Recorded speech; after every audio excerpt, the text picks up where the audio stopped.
Hello guys, welcome to the P-Story.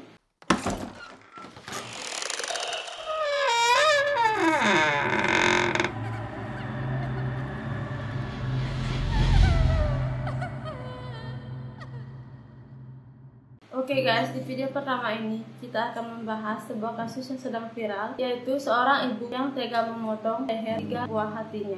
Kejadian ini terjadi di Jawa Tengah. Fanti Utami ini mencoba untuk membunuh ketiga anaknya dengan cara memotong leher mereka menggunakan pisau. Dalam kejadian ini, dia berhasil memotong ketiga leher anaknya, dan ketiga anaknya itu dalam kondisi yang sangat mengenaskan. Setelah dia berhasil memotong leher anaknya, satu orang anaknya akhirnya tewas dan 2 lagi berhasil diselamatkan. Menurut keterangan dari pihak berwajib dan warga sekitar yang akhirnya berhasil menangkap Kanti ini, dikatakan bahwa Kanti ini dalam keadaan depresi atau gangguan kejiwaan. Ibu Kanti Utami berumur 35 tahun, yang dimana dia tinggal di sebuah kampung yang bernama Desa Tonjong, Kecamatan Tonjong, Brebes, Jawa Tengah.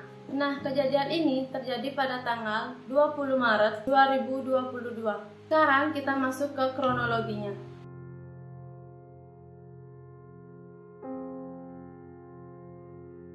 Ibu Kanti ini tiba-tiba menuju ke sebuah warung dan membeli sebuah pisau. Terus, Ibu Kanti ini pulang ke rumah, lalu membuka pintu dan melihat anaknya di dalam rumah tersebut. Dia mengambil satu anak yang bernama Ataya. Nah, Ataya ini adalah salah satu anak Kanti yang berumur 7 tahun. Tanpa pikir panjang, dia langsung memotong leher Ataya hingga hampir putus, dan anak kandungnya itu menjerit-jerit kesakitan.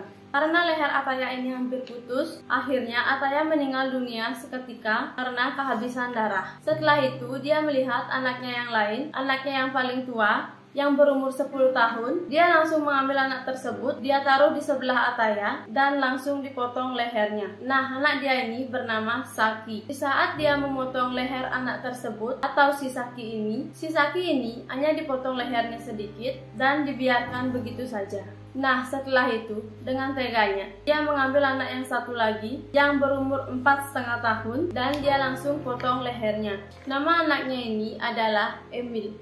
Kejadian ini terjadi pada subuh hari. Karena anak-anak yang dipotong lehernya ini menangis kesakitan, akhirnya ada satu saksi yang mendengar kejadian ini, yaitu bibi dari anak tersebut. Si bibi yang bernama Hamidah ini tinggal tidak begitu jauh dengan rumah Kanti Utami. Nah, ketika itu dia sempat mendengar suara keponakannya itu teriak-teriak dan menangis. Terus di saat dia mau jalan ke rumah Kanti, suara anak-anak itu makin jelas terdengar, di mana tangisan mereka ditambahi dengan kata minta tolong. Lalu si bibi Hamidah ini langsung menuju ke rumah Kanti. Melihat pintu rumah tertutup, dia langsung dobrak dan langsung menuju ke sumber suara yang berasal dari kamar. Ketika bibi Hamidah ini mau masuk kamar, dia tidak bisa karena pintunya dikunci dari dalam.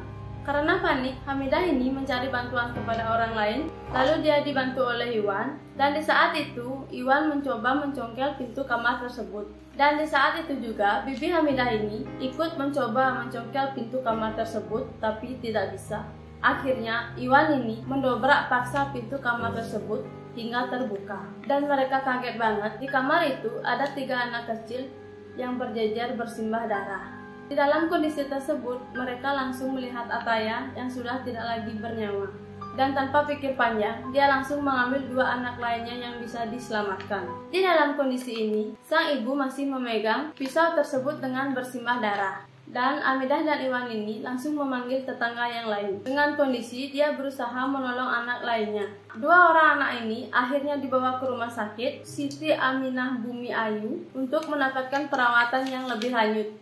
Lalu akhirnya polisi tiba di tempat kejadian untuk menjemput Ibu Kanti Utami. Nah, akhirnya dilakukan pemeriksaan terhadap Kanti. Terus ada sebuah video yang tersebar di internet, yang dimana Ibu Kanti ini mengakui justru dia ingin menyelamatkan anak-anaknya. Dia bilang dia nggak mau anak-anaknya mengalami hal serupa dengan dia, di mana dia itu dimaki-maki, terus mendapatkan tekanan dari kecil, yang dimana ini bisa dikatakan penyakit mental.